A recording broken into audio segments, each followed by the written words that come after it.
I present to you Calamelios Zephyros. Here you will find a number of testing facilities, as well as the observation hub of Poiton Oikos. Right then. Let's begin by...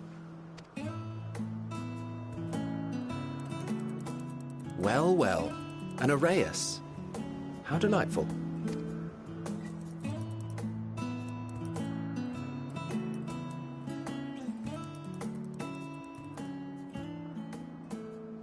And what, pray tell, is that? Ah, that's a new species of shark. We approved the concept but a few days ago. Sharks are among the most popular sea creatures. Rare is the day when someone does not submit a new concept. At first, they were largely orthodox, consideration given to such things as size and environmental impact, and then a whimsical someone thought to bestow it with flight, another superior intelligence. And then the floodgates burst. Concepts with multiple heads, or arms and legs, and so on and so forth. It was getting absurd. A part of me wanted to tell them to go away and find something else to create, but in the end I couldn't deny their passion. And here we are.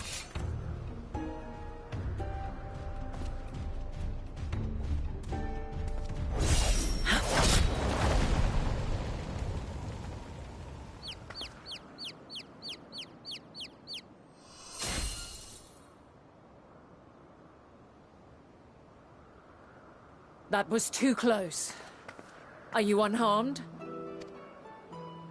Well now, if it isn't a pair of familiar faces. Vanar, that we should meet you here.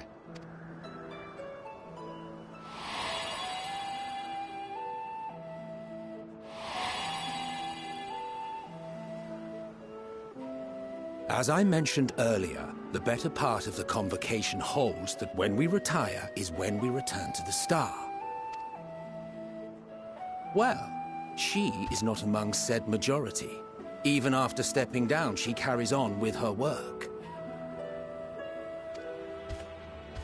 Vanar is her name, and she is the previous Azen.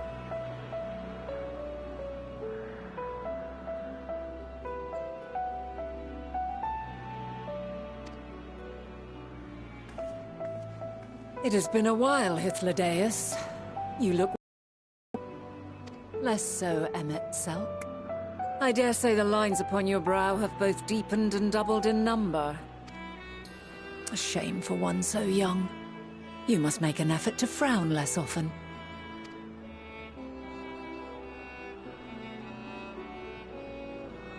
Easier said than done, thanks to your unruly successor. How is she, if I may ask? Incorrigible as ever. Rushed headlong into a volcano on the brink of eruption just the other day. I should be glad to share the tale in its entirety later, if you're so inclined. Oh, you know I am. Now then, you are?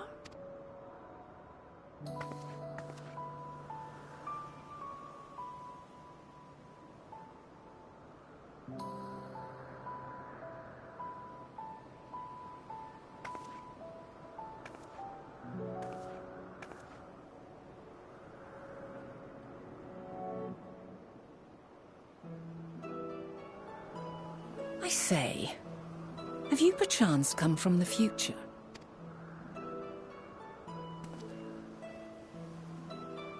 I do not believe we have ever met, yet I sense my magic upon you. Therefore, if I wove the enchantment, I could only have done so at a later point in time.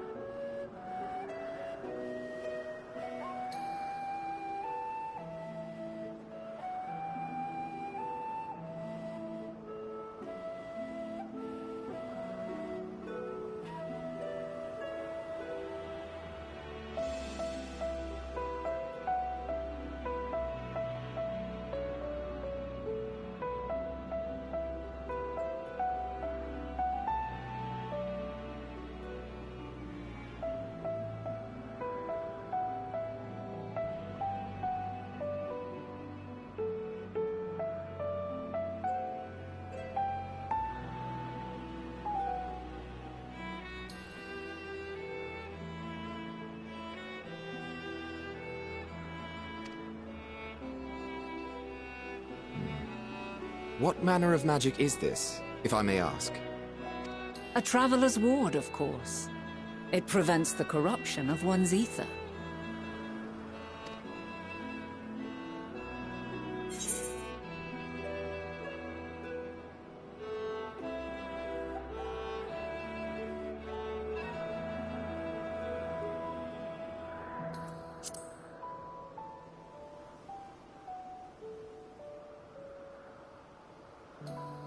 Primals, you say? I'm not familiar with such beings, but if they enthrall by warping the balance of ether, then yes, the magic would afford you a measure of protection.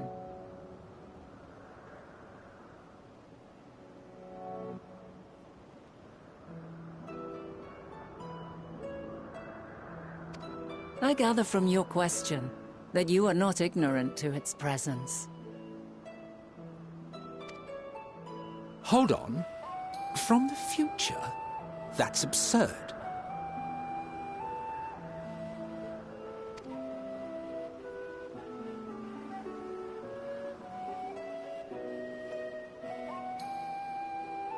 What is it?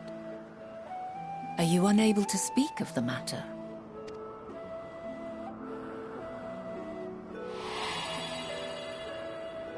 The reality to which you must return exists as a result of the final days. You cannot reshape the past to undo the tragedies of the present.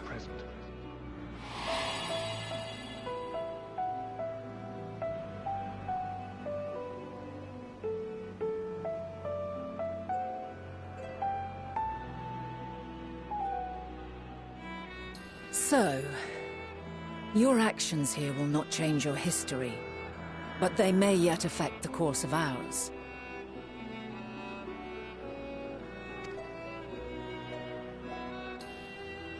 How very exciting! I'm quite fond of delving into the unknown, and there's naught more unknown than the future.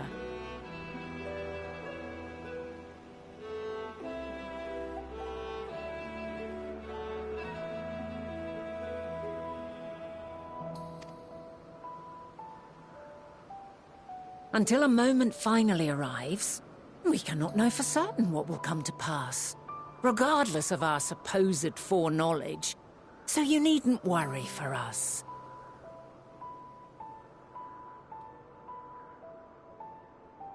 More importantly, that you should go to such great lengths as to travel unto the past bespeaks the gravity of your quest. Will you not reveal it to us? Mayhap we can be of aid to your cause.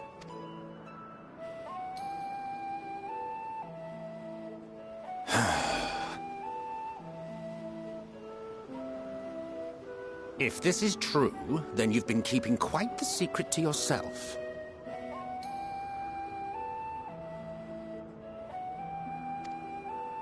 As a representative of the Convocation, I will hear it all. Your identity, purpose, everything.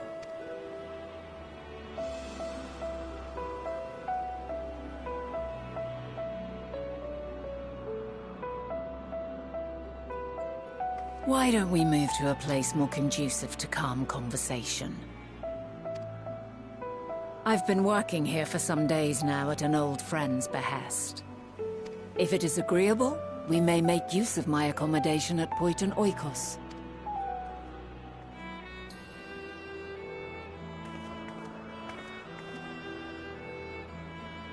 We were meant to meet.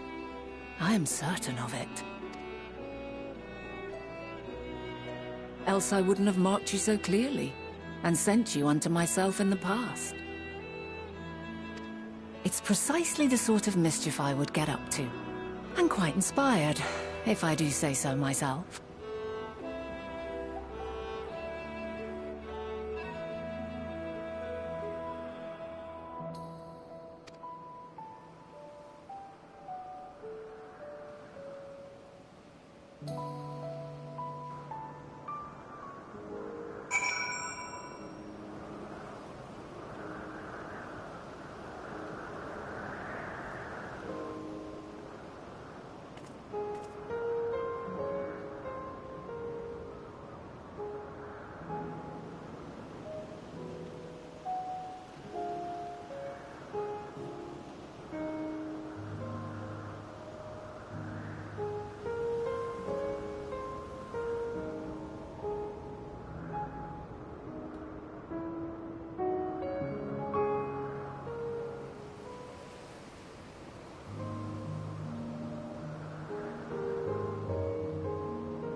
A wonderful aroma.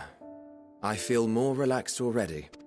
Would that I had sweetmeats to offer, but I travel light out of habit. There's plenty of hot water though, so please have as much tea as you like. Now then, will you tell us your tale?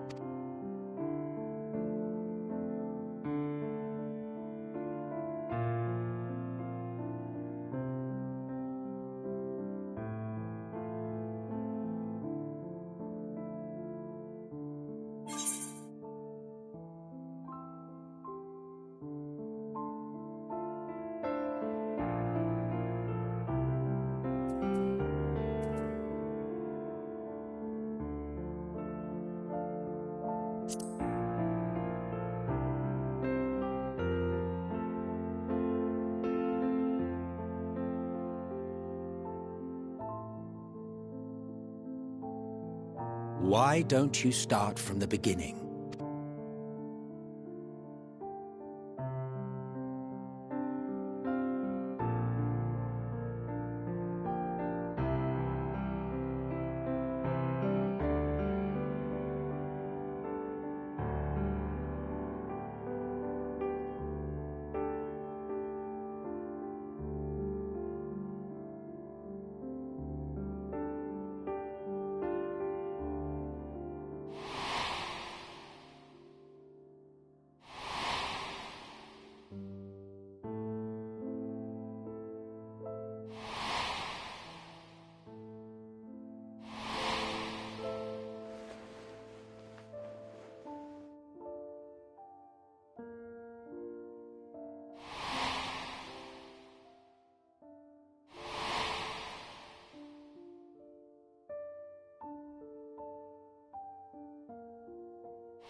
Preposterous. Utterly preposterous. While not the words I would have chosen, I too have my doubts. Much of it borders on the incredulous. What of you, Vanar?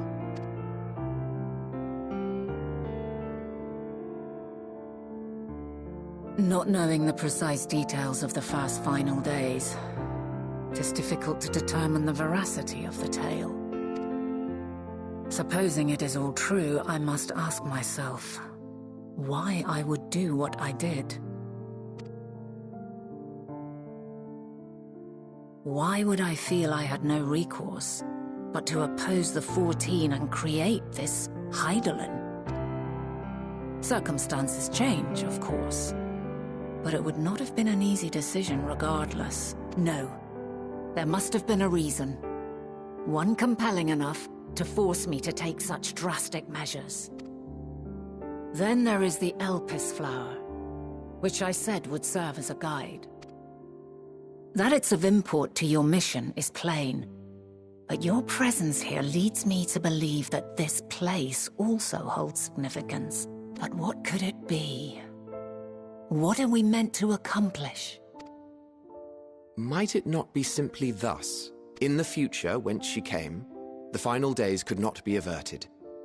Mankind has no choice but to flee the star. By alerting us to that eventuality, perhaps you wish to pave the way for other futures. Theoretically speaking, it is a possibility.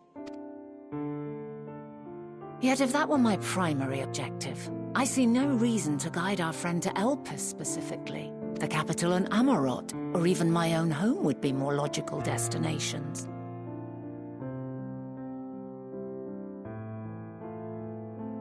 True, true. I note also that Hydaelyn did not specify a point in time to which she must return. By this, it may be inferred that it was not critical that we should meet. Alternately, she had reason to believe that our paths would converge, coincidental though it may seem. This is quite a puzzle, and we do not have all the pieces. Hardly any. But we do have one immutable fact.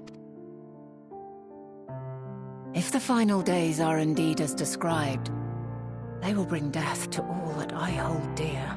Yet despite being afforded long years of preparation, the only provisions I could make were for flight. Nay, my first and foremost endeavor would be to find a way to forestall the coming doom. Given that even the 14 failed, mayhap you deemed it impossible. Nothing is impossible. This I have always believed. And if Hydaelyn is indeed me, she would believe the same.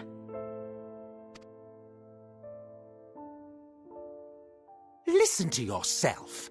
Are you seriously entertaining the notion that you are a messianic figure in some far-fetched tale?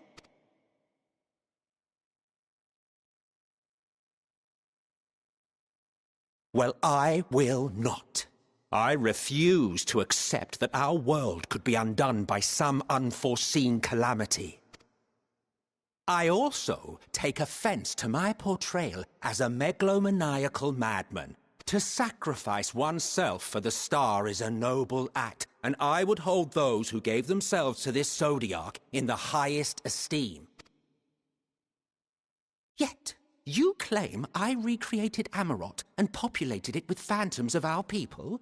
A bizarre indulgence that would be insulting to their memory. Worse still, I even invited you there. Literally invited my own downfall. Why would I do something so idiotic and inexplicable?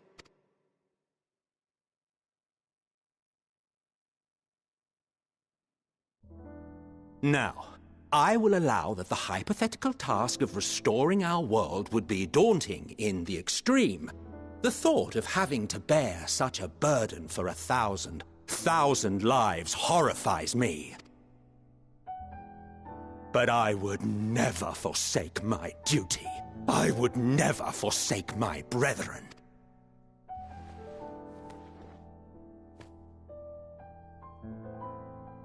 You do not know me. I've had my fill of your fiction. I will return to my duty, and you will not bother me again.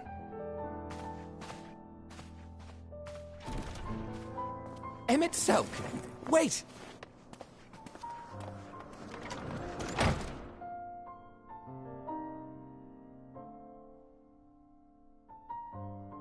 You've seen much of Elpis already. If you have any observations to share, I should like to hear them.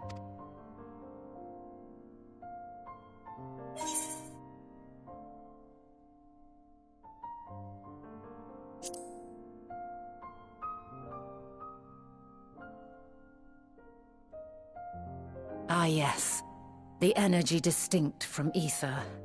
Though not my field, I have a basic understanding of Dynamis. And you say Hermes researched the phenomenon in the course of creating Meteon? Yes, I believe this warrants further investigation. With that settled, it is time for action. The missing pieces of the puzzle are here, I'm certain of it. And when you find them, the picture my future self has painted will be complete, and you will have your answer. And suffice it to say, I will aid you in your quest.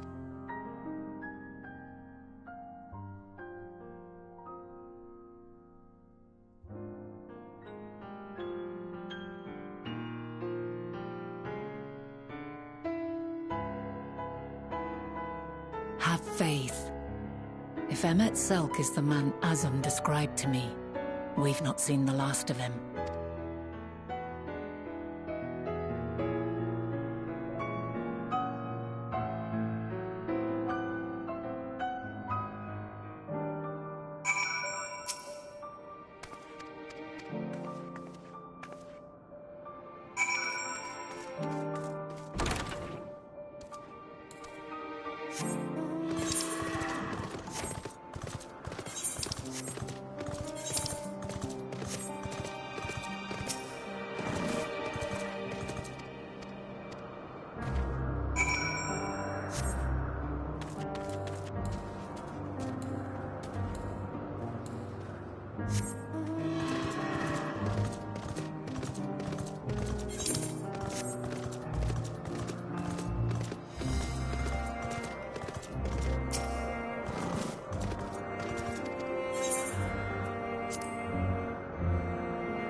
A delightful breeze and a breathtaking view.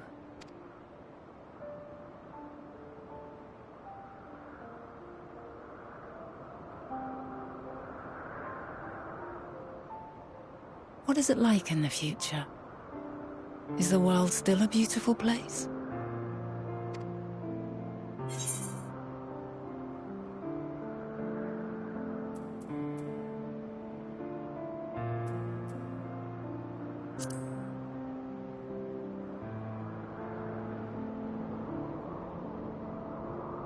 Dark, hidden places, rife with danger. Those have an altogether different, but no less powerful sort of appeal. While we wait, will you not tell me about your adventures?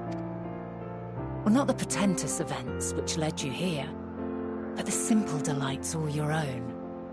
By learning about the future world, I may gain insight into future me's plans. But more than that, I have an interest simply as a fellow traveller. Short of going somewhere oneself, there's naught more stirring than hearing another's account.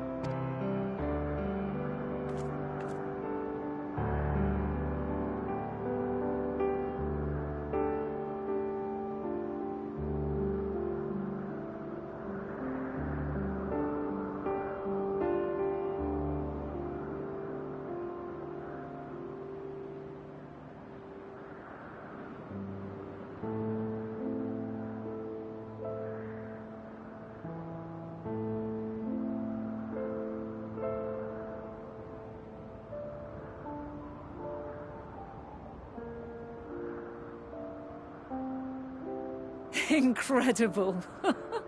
Would that I could have been there to see it.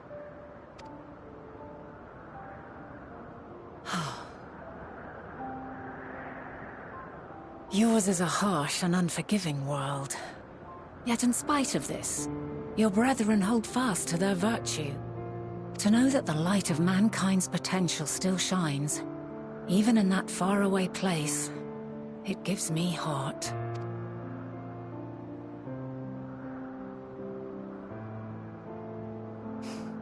Thank you for regaling me with your tales. I will treasure every word.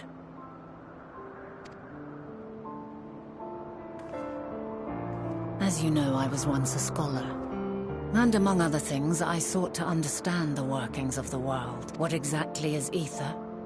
How formed the laws of nature? Whence sprung mankind? Riddles and mysteries beyond counting. Over the years, I have managed to find answers to some few of them. Yet rather than attain a sense of mastery, the more I understood, the more I came to hold the world and its miracles in awe. We too are miracles, each and every one of us, born of the warm breath of life that traverses the heavens, swirling through eternity. When I fully grasped the improbability of our existence, nothing felt impossible anymore. If it could be imagined, it could be done.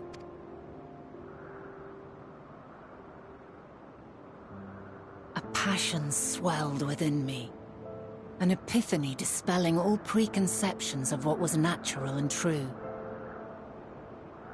And a presence without, immense yet intimate, fate perhaps, holding us in its tender embrace. As reassuring as it was intimidating, how keenly aware I became of creation's fragility, built as it is upon precarious happenstance. I was overcome with an irrepressible urge to know the world more intimately, to hear its voice, feel its breath. I ventured forth on a journey that very day, so very long ago now.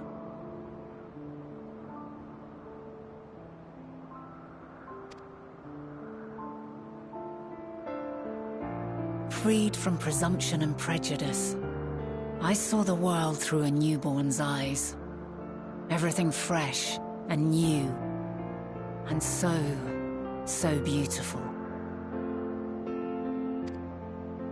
Lands that stretched on forever. Skies one could drown in. The heartbeat of nature, silent yet strong. And amidst it all a people. Beacons of light and life. Laughter that warmed my heart like naught else before. They are my meaning, and my purpose, my love. And so long as they need help, I cannot return to the star. Perhaps my future self is still waiting for it. The moment she can let go and walk unto the end. Safe in the knowledge that man will find his own way.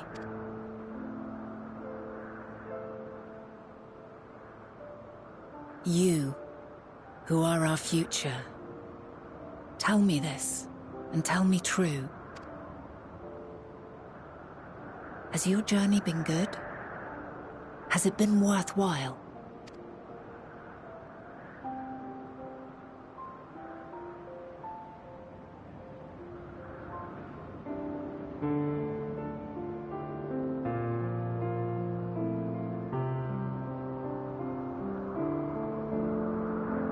Pray forgive my lateness. My observation subject was rather irritable, and it took a while to settle it down. No need to apologize. Your work takes precedence. Besides, we had a pleasant conversation in the meantime. You're too kind. Now then, I'm told you wished to ask me some questions. Indeed. I've an interest in one of Hermes' creations. Meteion. You witnessed a host of them take flight, yes? Oh, that! Yes, yes, I did. 'Twas in the dark of the morn. I'd left the Thalassai after nocturnal observation. As I walked along, I spied a bright light climbing high into the southeastern skies. Then, in an instant, it was gone. Like a shooting star, only rising rather than falling. But then another shot up. Then another, and another. Intrigued, I made my way to the edge to investigate. And who should I spy on an isle to the south but Hermes and Meteion, the Metea, rather. There were lots of them, and I realized they must be the shooting stars that I'd seen. A dazzling spectacle indeed. Have you spoken with Hermes about this? Oh, yes. The sight left such an impression on me that I approached him about his mystery project the very next day. Alas, he said that he couldn't reveal anything just yet, that he needed to conduct further tests. It shouldn't be long now, though. He often returns to that isle, and I have a feeling he's nearing a breakthrough.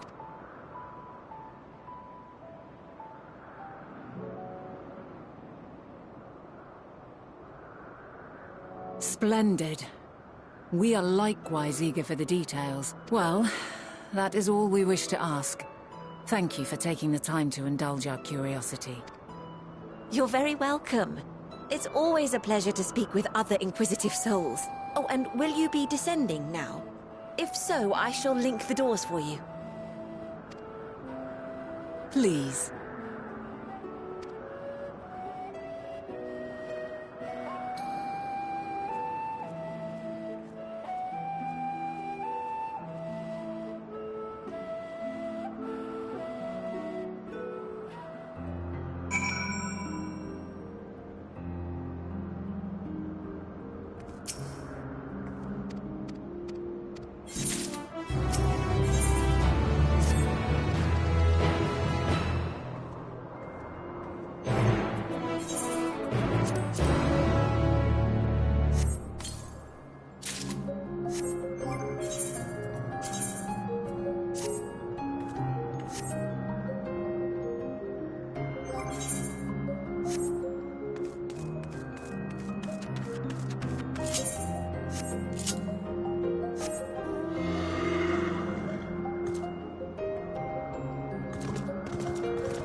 Let neither side hold back.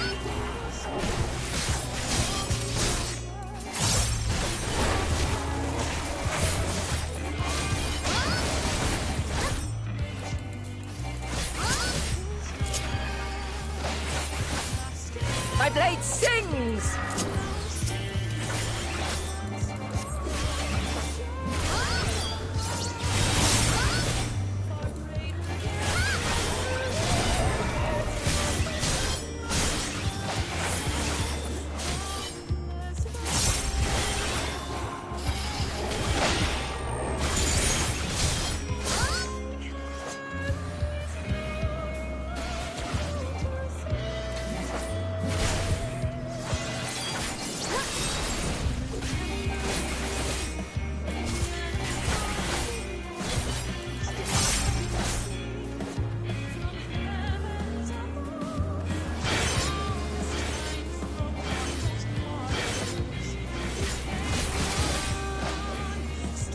My blade sings!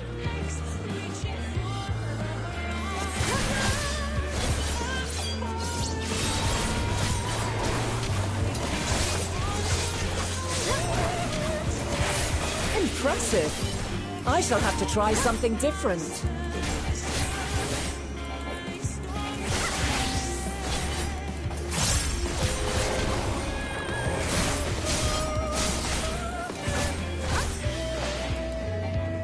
No quarter!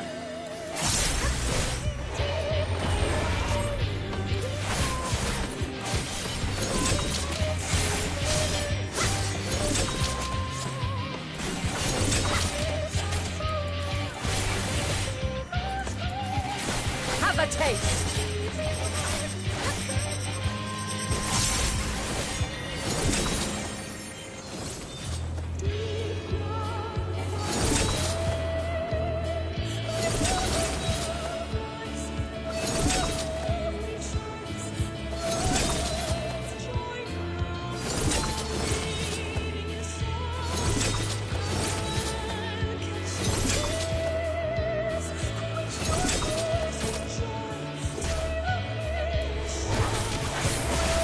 I see you won't be easily overcome, but neither will I.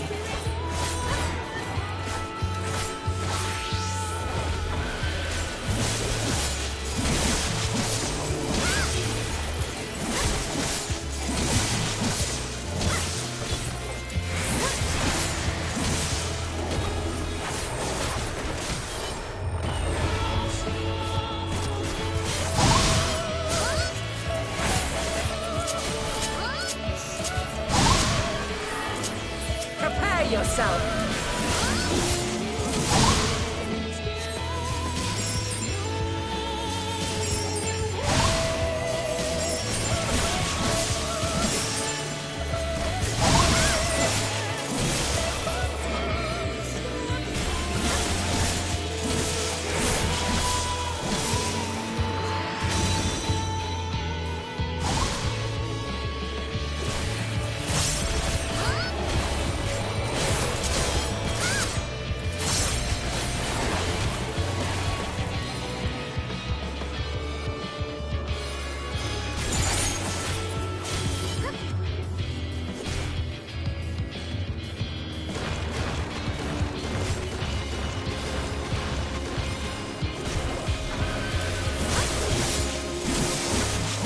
We've only just begun. Come at me with your all.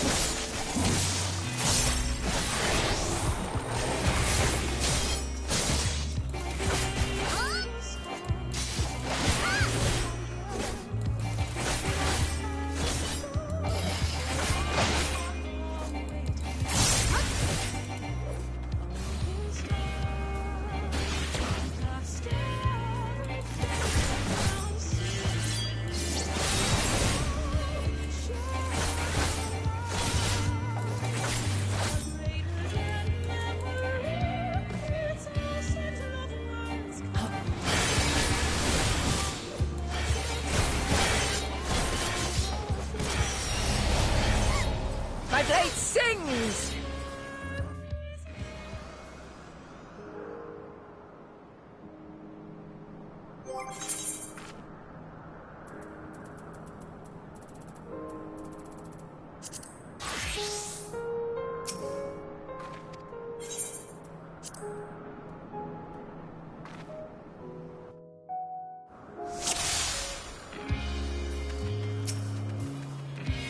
Let neither side hold back.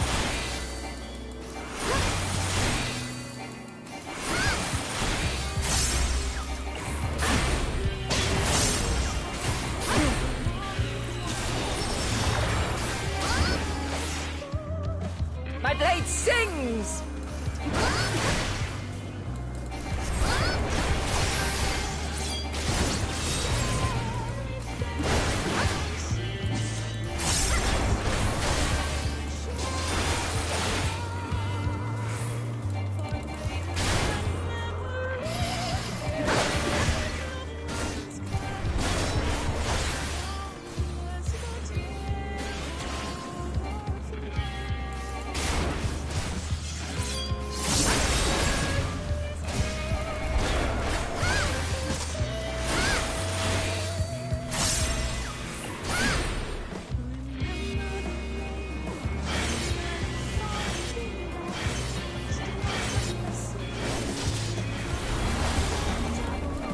blade sings!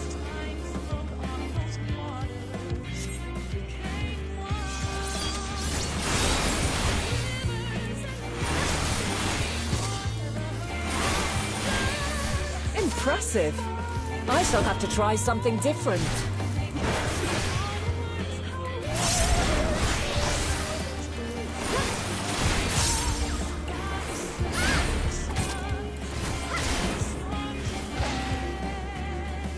No quarter.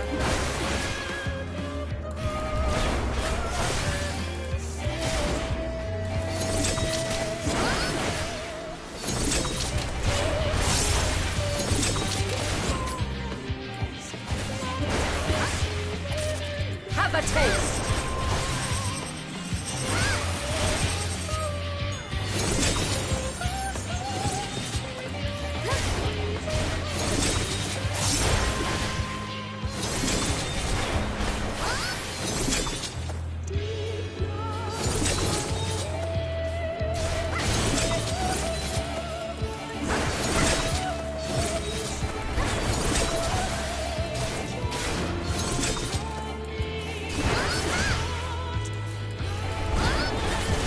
I see you won't be easily overcome, but neither will I.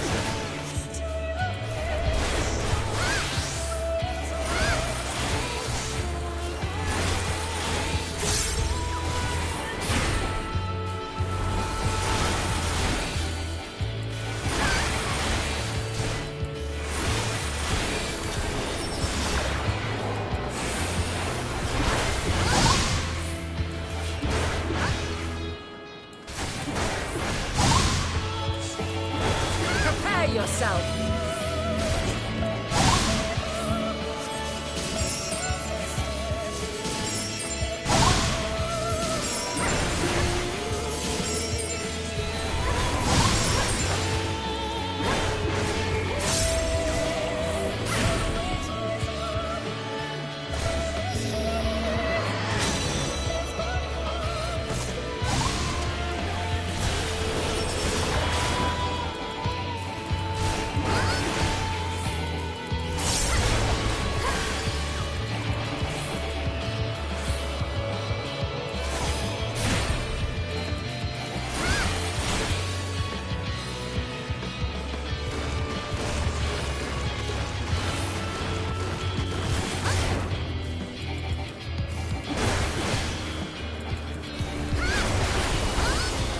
Very well.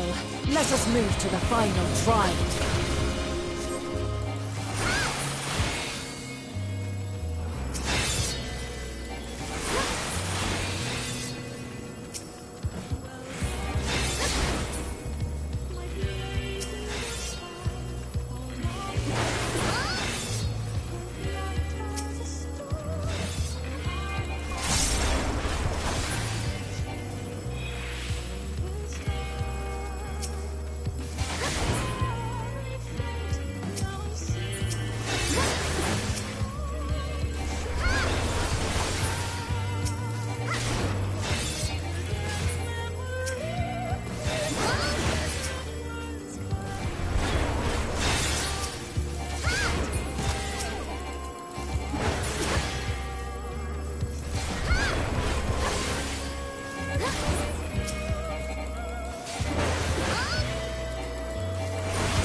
Your chains, shed your burdens, and show me your strength of will!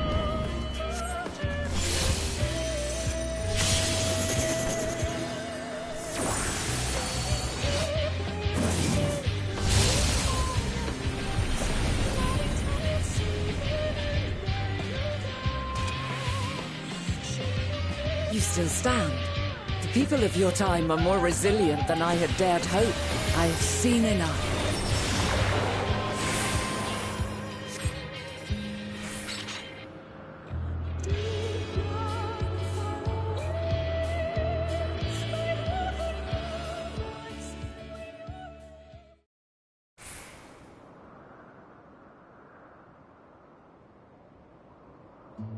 'Twas my intent to finish it, but clearly I underestimated you.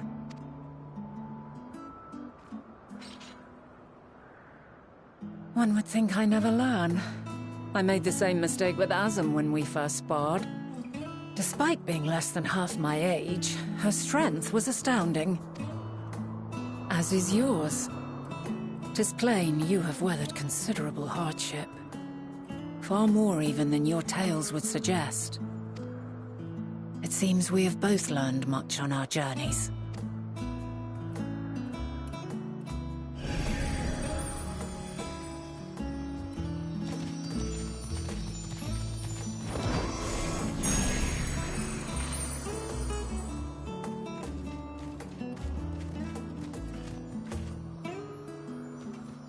Well now, I dare say he has warmed to you. A boon to be sure. He never forgets his favorites, and is ever eager to come to their aid.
Quite a small place, lacking even the most basic equipment.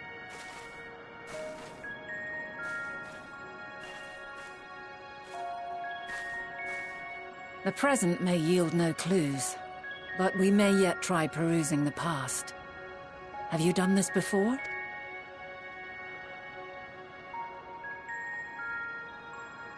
So you cannot control the power freely. Worry not, I shall assist you. Come and stand before me.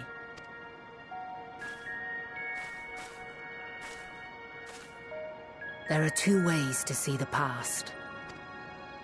The first entails peering through the walls of the soul in the moment a subject is recalling a memory. The second requires no subject, and is instead a process of piecing together an event from ripples left in the ambient ether.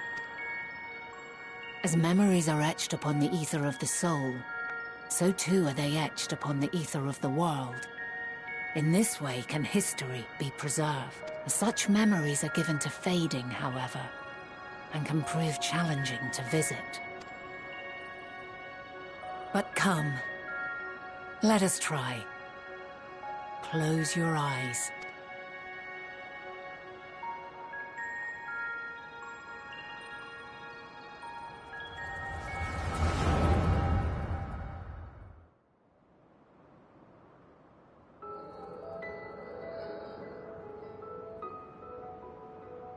All units fully functional and proceeding on course towards their respective stars.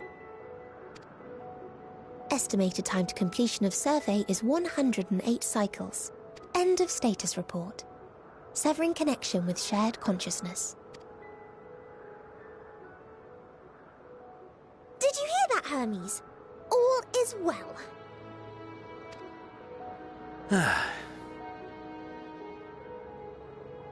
Yes. Good tidings at long last.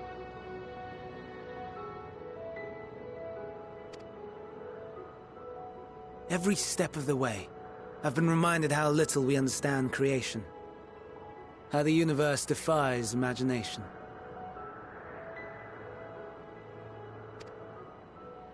But soon we won't need to speculate. We'll know the answers. What others live for. Indeed. And we'll owe it all to you and your sisters.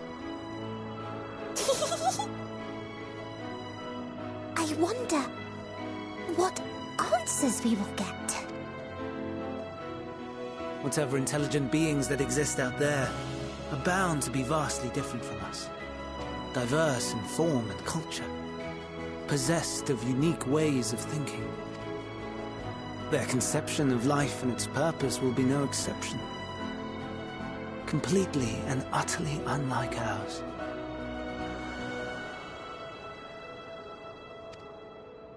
Utterly unlike... how? I have no idea.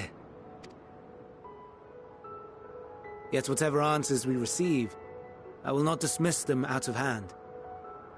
No. I will think earnestly on them all, and I will share them with our people, that together we may contemplate our own existence. Perhaps then our star will become a better place. Not only for man, but for all life. Meteon, though I gave you wings to soar the heavens, I did not teach you how to walk the earth. So loath was I to bind another living being. In the course of your long journey, you will learn from those you meet, learn to walk and run and so much more. And when you return, older and wiser, we will have a celebration to mark your homecoming and coming of age both. Will there be apples? Covered in syrup? And how are you supposed to eat them? Rather than food, perhaps... a flower. Yes. Upon your return, I will gift you a beautiful flower.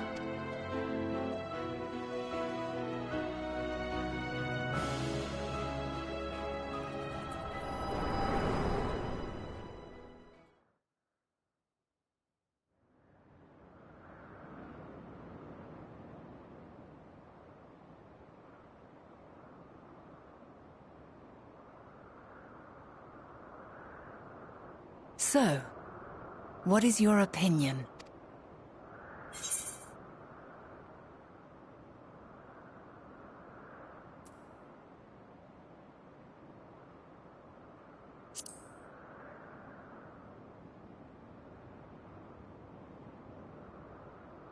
I understand. He is a gentle soul, and well-intentioned. Yet it does not take ill intent to beget ill. We must consider the possibility that something may have gone awry. Perhaps it was oversight, or simply an accident.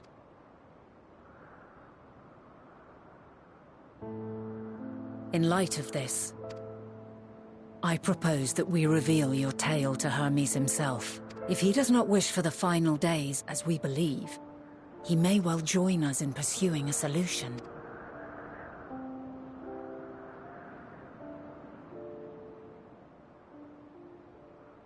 Then it is settled. Let us seek out our friend with all swiftness. 'Twould not do to let such a pure soul be blackened by tragedy.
My apologies for keeping you waiting.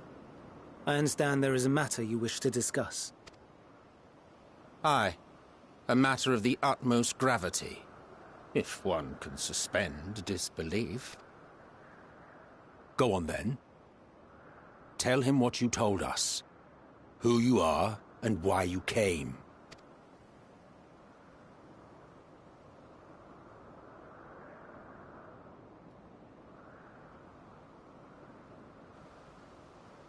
The final days.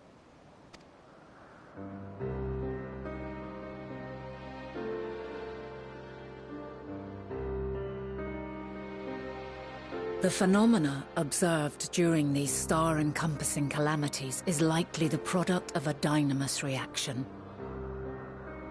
And none is more versed in the applications of this energy than you, Hermes.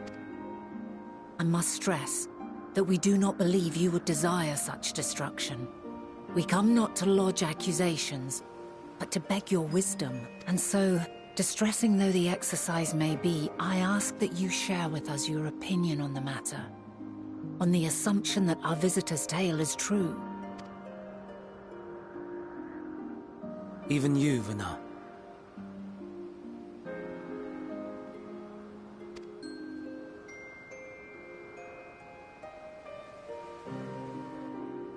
As you say, the phenomena observed in the two calamities may both be attributed to dynamis.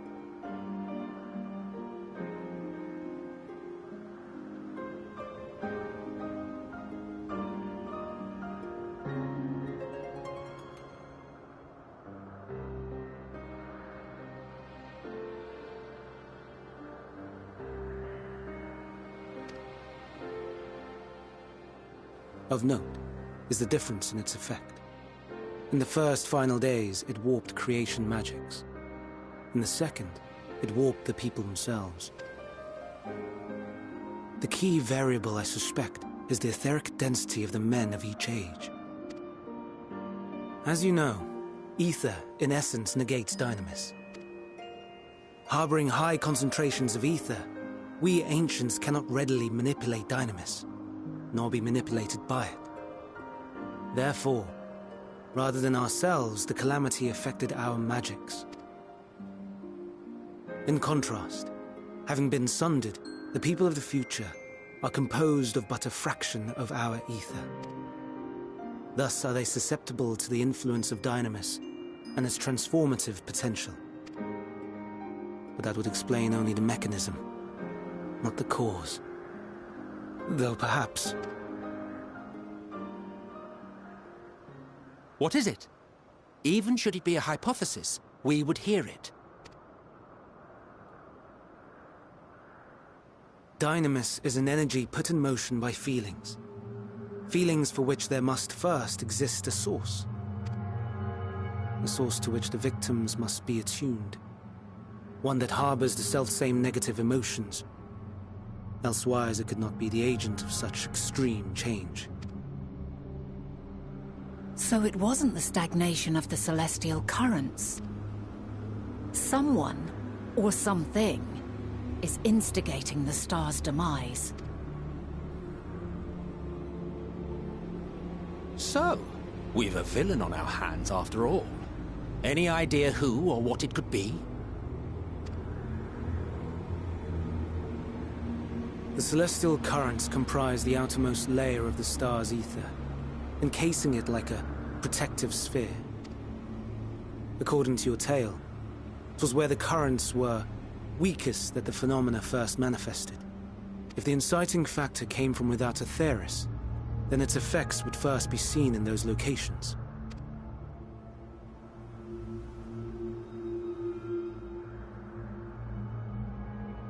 Greetings. Can you hear me?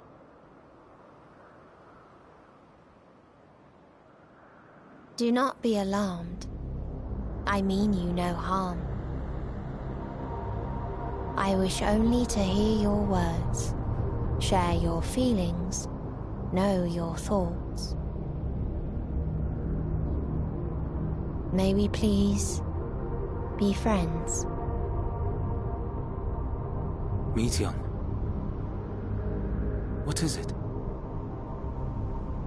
executing scheduled tasks, suspending individual self and connecting to shared consciousness. Connection established. Commencing status report.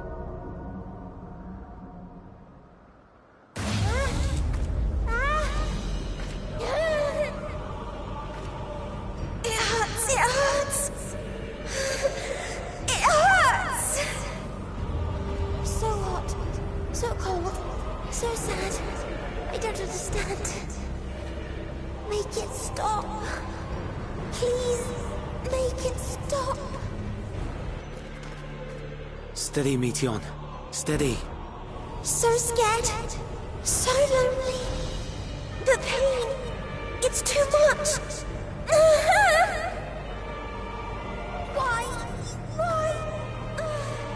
Why do we... They hurt. Hate. This is wrong. All wrong. She's gone? But how?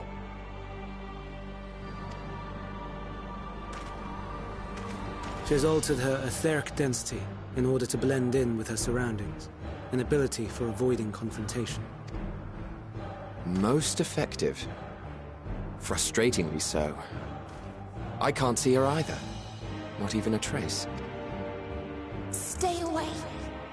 Please. This is wrong. My mistake. So please. Are you all right?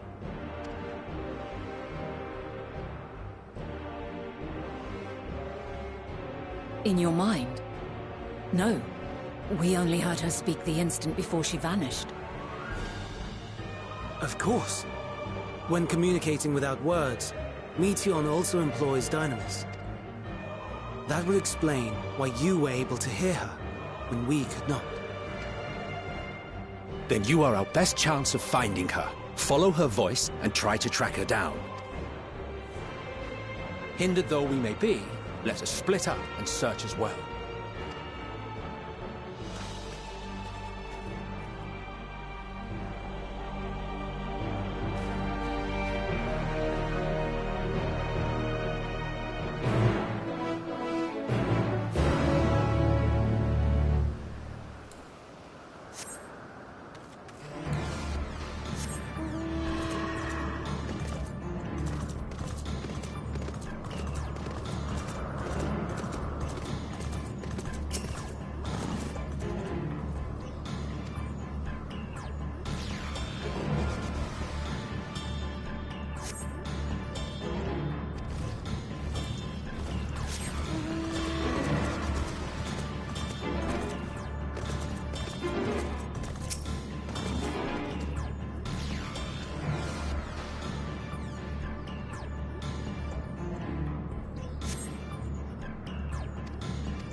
Aha!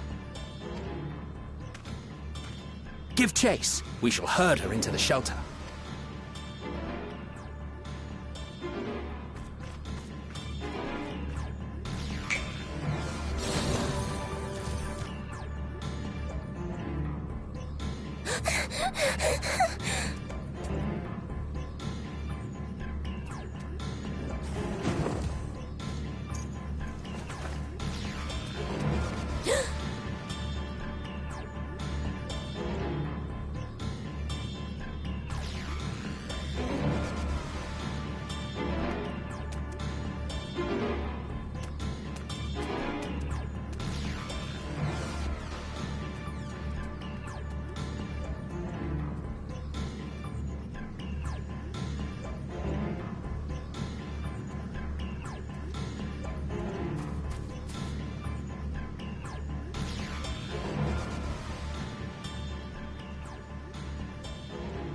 Please, Mission.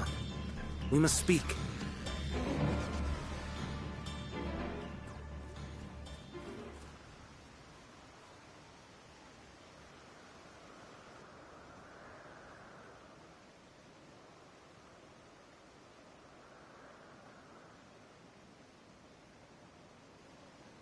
I'm sorry, Hermes.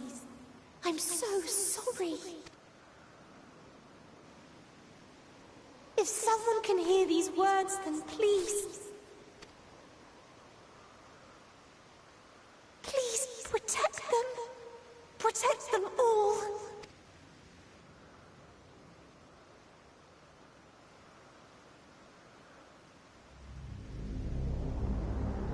Individual self-suspended. Connection with shared consciousness stable. Our survey is complete. We shall now report our findings.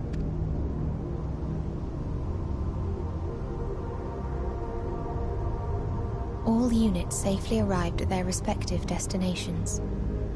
Seeking answers to Hermes' question, we attempted to make contact with the intelligent denizens of each star. Results are as follows, in order of numerical code. Enna. Traces of civilization found. Structures believed to have served as domiciles. No extant life forms detected. Dio. Ruined remnants of buildings scattered across star, surface of which is encased in ice. Presence of life could not be verified. Tria. Evidence of large population centers, akin to cities recovered. No extant life forms found. Only their lingering essence. Tessera. Edifices surmised to be abandoned residences found. No extant life forms detected. Deadly plague or extreme environmental degradation likely to have led to mass extinction. They are all... dead. Octo. Star found in state of violent conflict. Contact successfully made with inhabitants, but deployment of weapons of mass destruction resulted in total annihilation of local population shortly thereafter. Inea. Star is a barren desert. No identifiable flora found. Bones of living beings resembling men discovered beneath sands, but determination regarding their intelligence inconclusive. Remind me, Hermes, what exactly was the question you entrusted to Meteion? I tasked her with asking what others live for. What gives their lives meaning. Did you consider what may happen if the premise of the question is flawed? To be able to answer it, one must be living and desire to continue doing so. But if Meteion finds no living beings in the course of her journey, or none who desire to live, what then? What answers would she derive from their silence?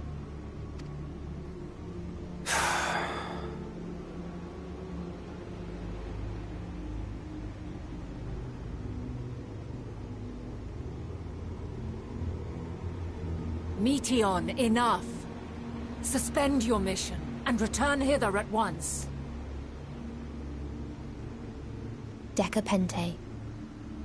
Local civilization once flourished under auspices of higher power. Said power later laid waste to civilization in fit of rage. Upon revealing this to me, Entity elected to self-terminate in lieu of providing answer to question. No other intelligent life forms found.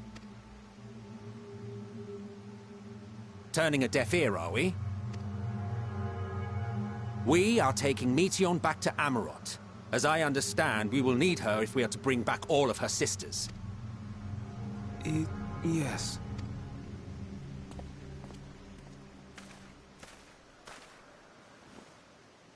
Meteon.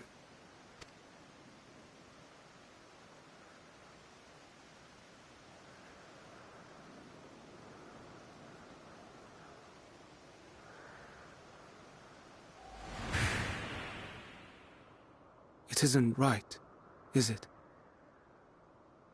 It isn't right to turn away from the answer. Even if the answer is pain. Even if we aberrations must scream ourselves hoarse to be heard.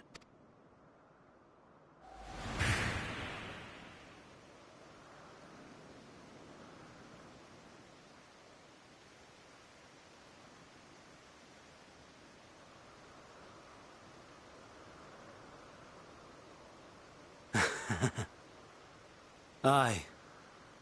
Whatever answers we find, I will not dismiss them out of hand. These words I said to you, and I will hold myself to them.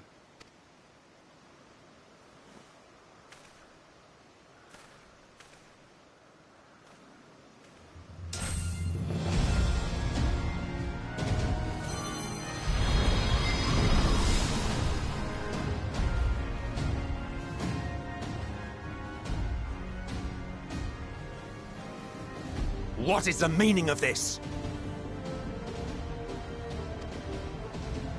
You cannot take Meteon, not until she has finished her report. All else must wait.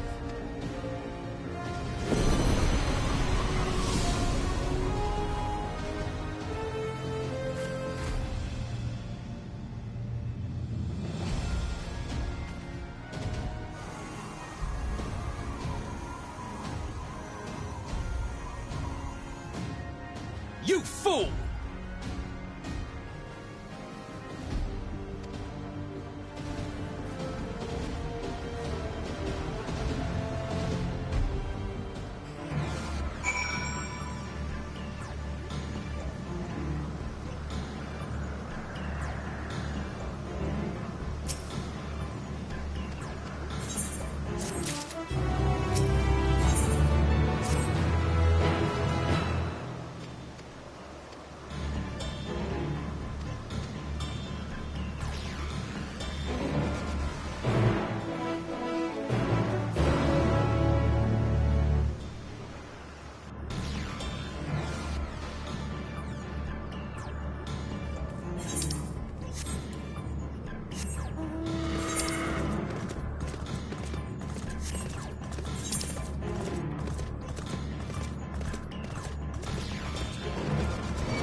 see you opening it.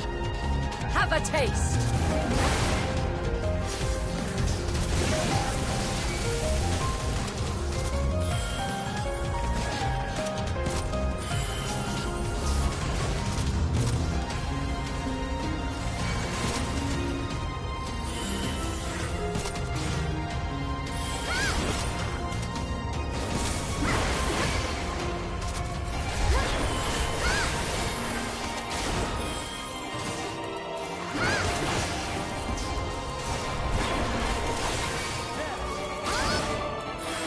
taste!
I see you opening.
I see you.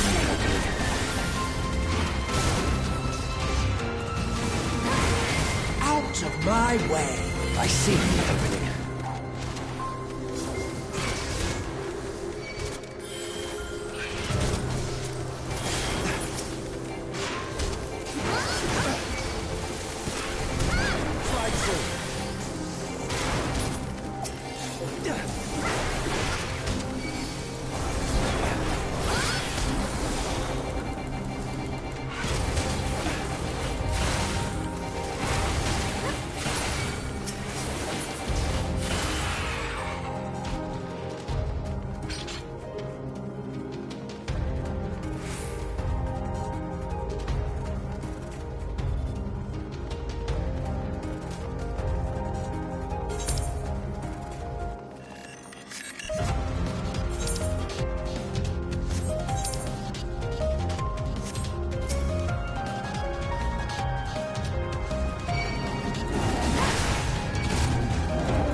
I see you.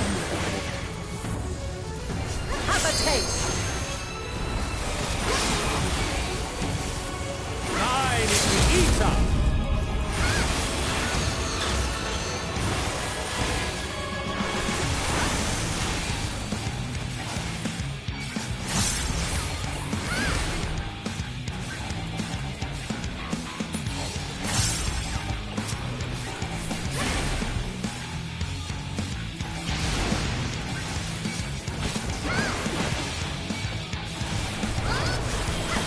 Taste.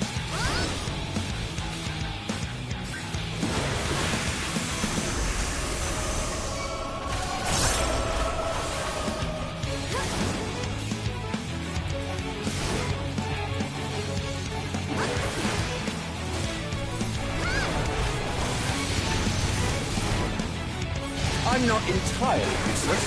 I'm not entirely useless.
Stand firm.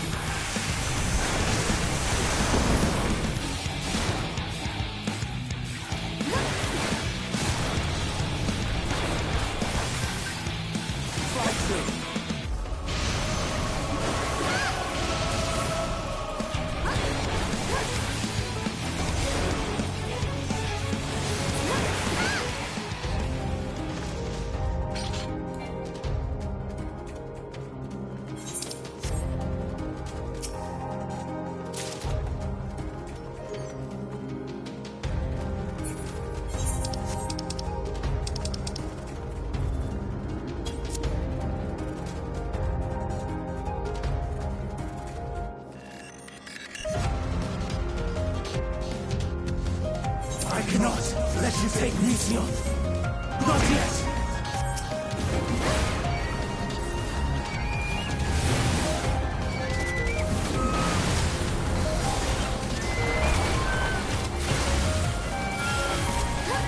I see you happening.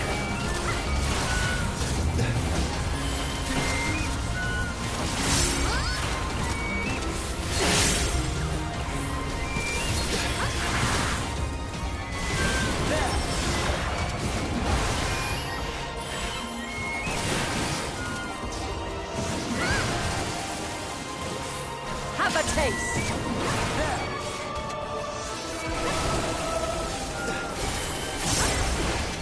I'm not entirely useless.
resistance.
I see you opening.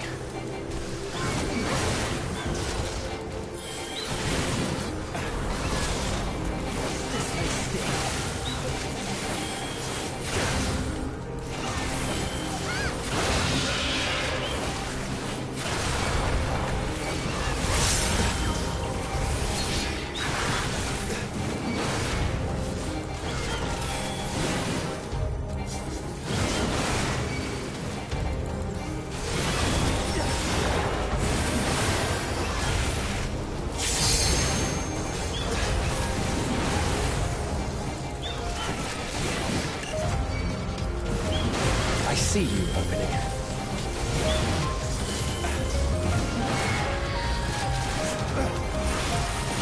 I see you opening. This may sting. Slide through. This may sting.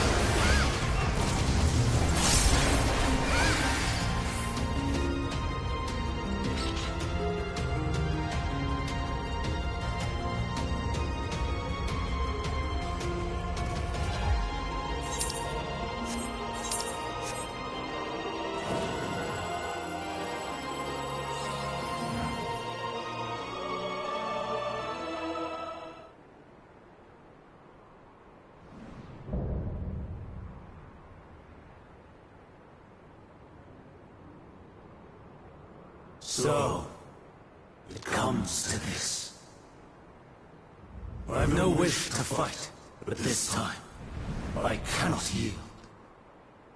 Though the world may think me a mad, desperate fool, I will hold fast to my conviction.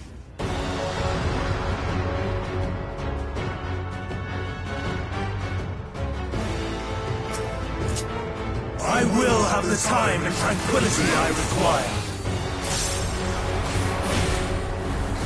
Lust and pain, gather to me!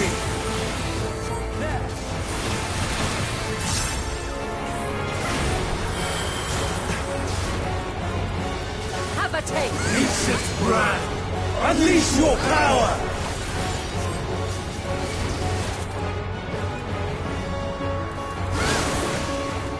Have at you! Dancing winds, pierce my foe!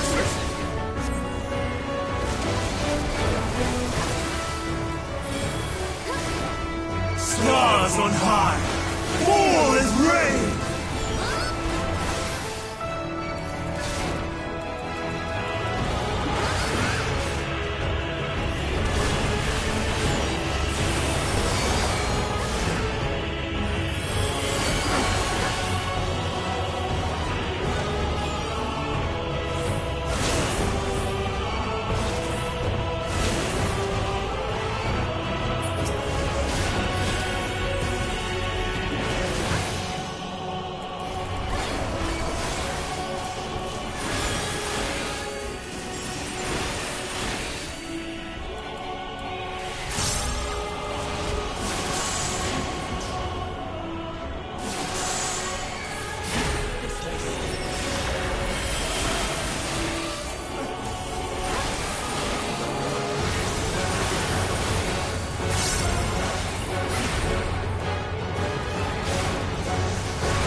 deceive me.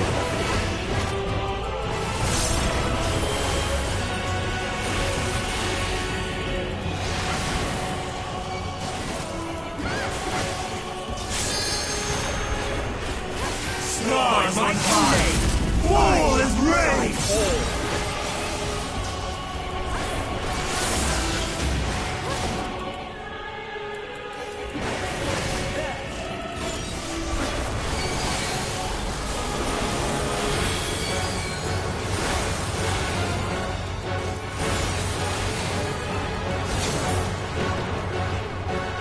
Even when transformed. But I am not finished yet.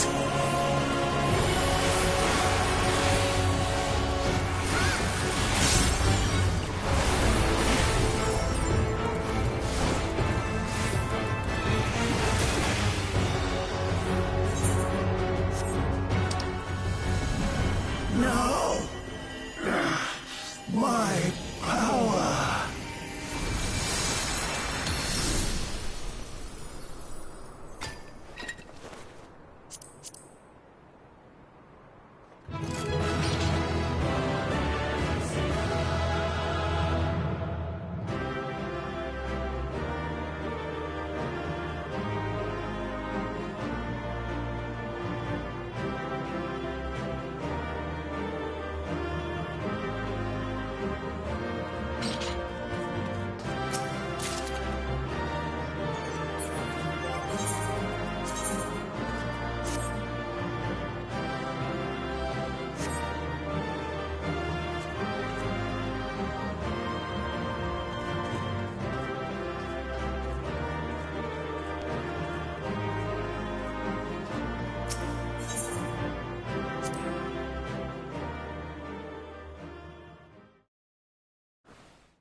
It's over, Hermes.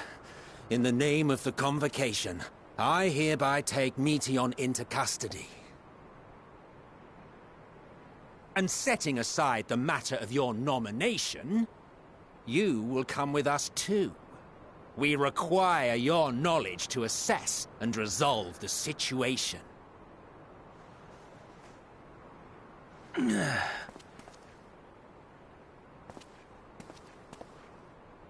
Meteion, I am so sorry. Would that I could have listened to your report in full. Reflected upon its meaning and conveyed it to others. That they might reconsider their chosen course. But I have failed. And that wish will never be realized. However, ere our fates become the province of others, I bid you tell me just one thing. Was there happiness in those distant stars? Was there a reason for living?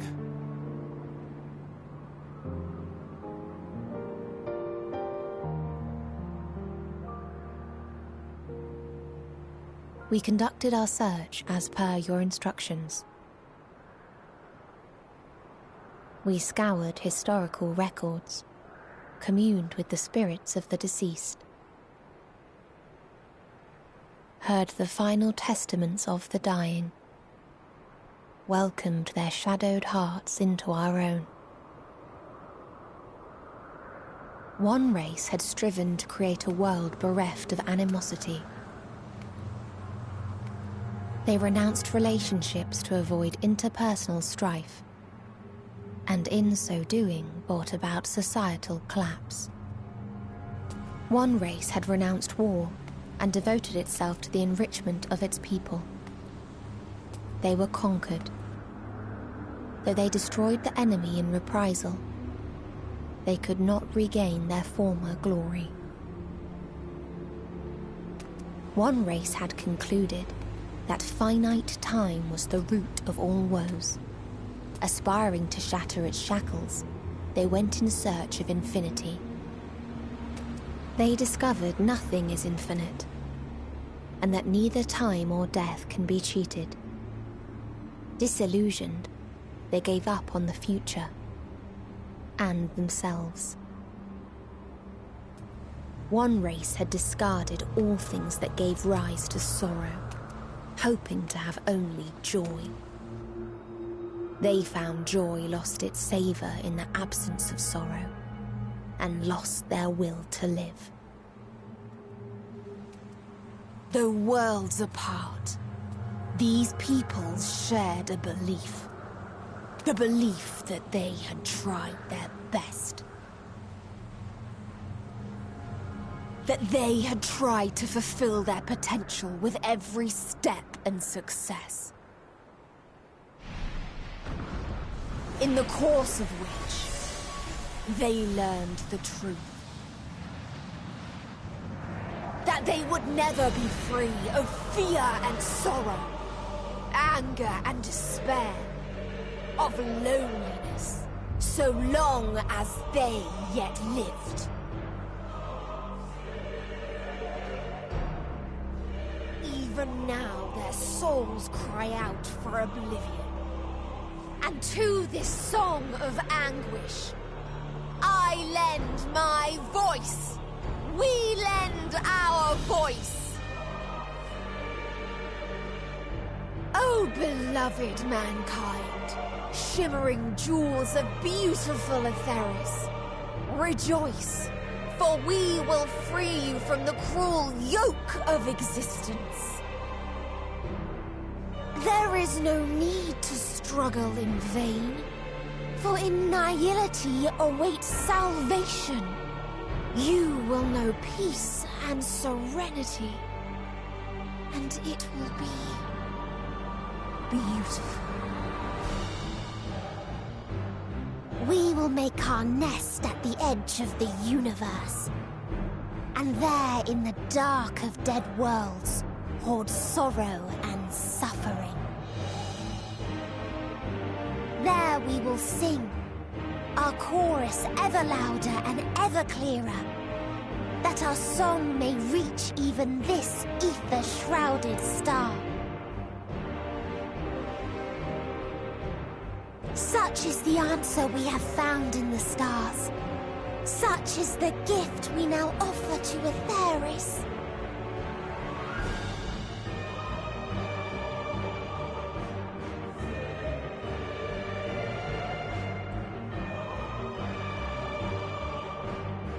Who are you to decide our fate?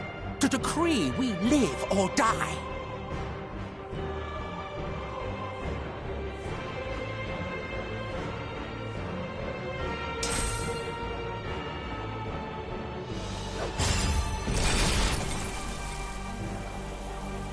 Have you lost your mind?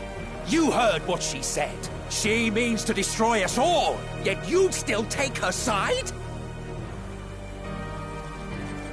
In the name of the star, we have discarded those creations that we deemed flawed.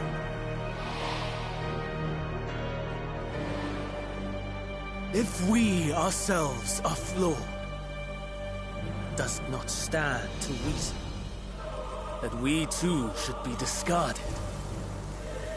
That is sophistry, and you know it! Perhaps it is. Perhaps I am wrong. But who is to say that you are right?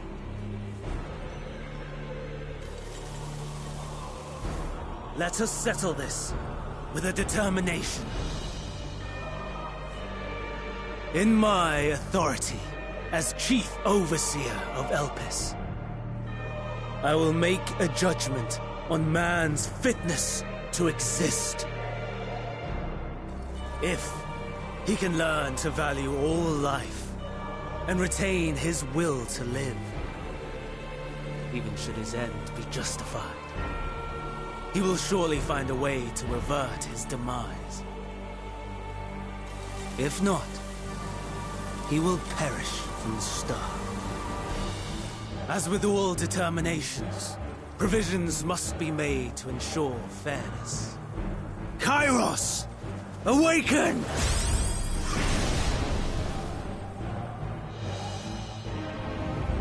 Memory reconfiguration system Kairos activated. Awaiting instruction. Command. Universal memory alteration. Target area. Catesis Hyperborea. Starting point. Arrival of Emmet Selk of the Convocation at Propylion. Endpoint. The present. Erase the memories of all events and replace with a vague recollection of the following. I was here, preparing to demonstrate the functionality of Kairos to Emmet Selk and Hitherdays. Meteon's shared consciousness became unstable. She and her sisters could not sustain their existence, and all dissipated with a burst. The resultant shockwave accidentally triggered Kairos, which erased several days of memories from all present. Execute. Command acknowledged. Initializing. 3 processes remaining to execution. Bravo. I dare say one would be hard-pressed to make it fairer. Everything that you told us, everything that has happened, the fact we've even met, it will all be gone.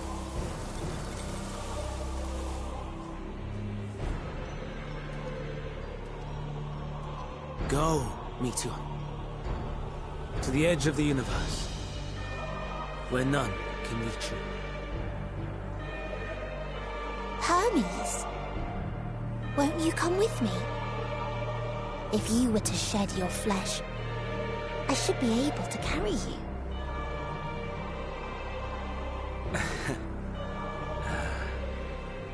I will remain. As a man, I will oppose the oblivion you bring. Silly fool. Had you said yes, I would have granted you the gentlest end.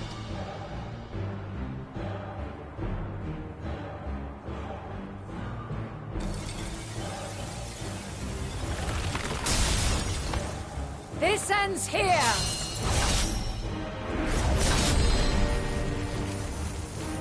Fly, Meteon!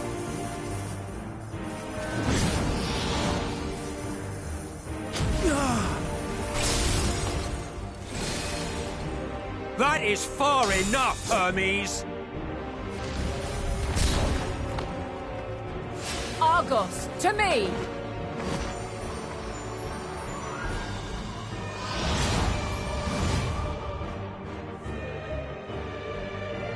First process complete. 2 remaining to execution of memory reconfiguration. As if we needed more pressure.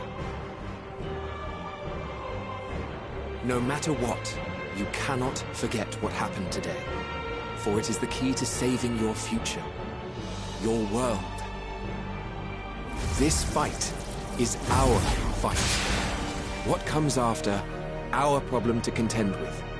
Not yours. No. Your own struggle awaits.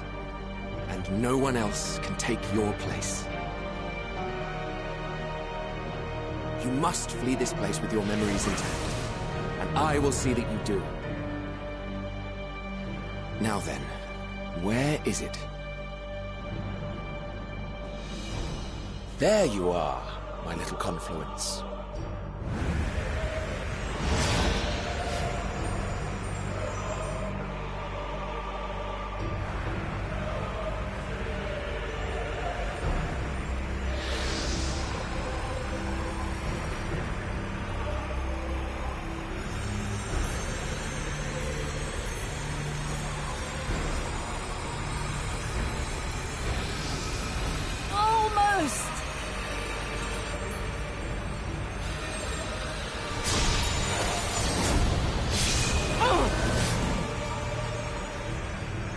Very well, then.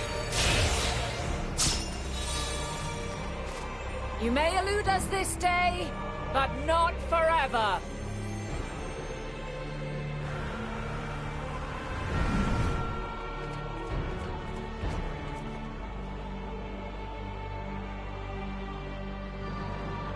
Meteon's gotten away. Second process complete. One remaining to execution. Ugh. No time for brooding. Listen well. Beyond lies a spatial confluence that connects the interior sections of this building. I will destroy the confluence and force open a way outside.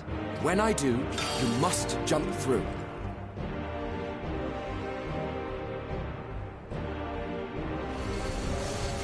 I cannot tell you how sorry I am. But neither can I let you escape!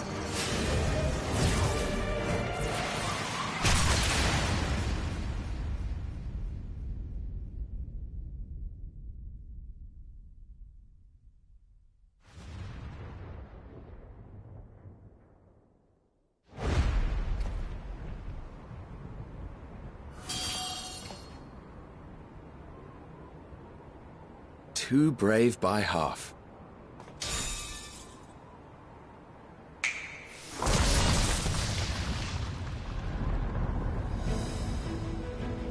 Exemplary work, as always, Emmett Selk. What? But how? I thought the confluence was... over... Over there? Yes. We were rather hoping you would. It was never anywhere but where it is now.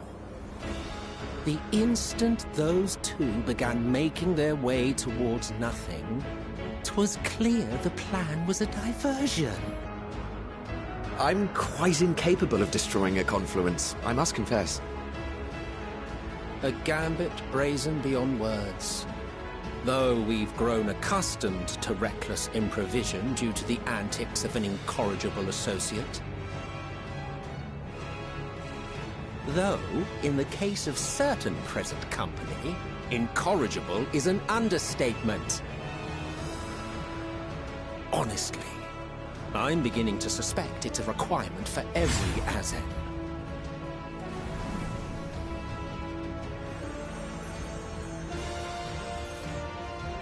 There's no time!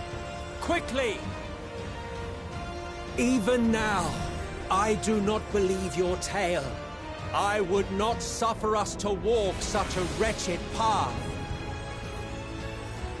Still, if it must be said, do not squander it, the legacy I leave you.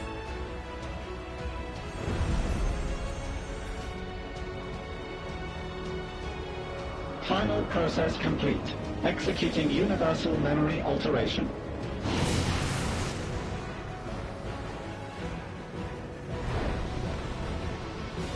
Go, Argos!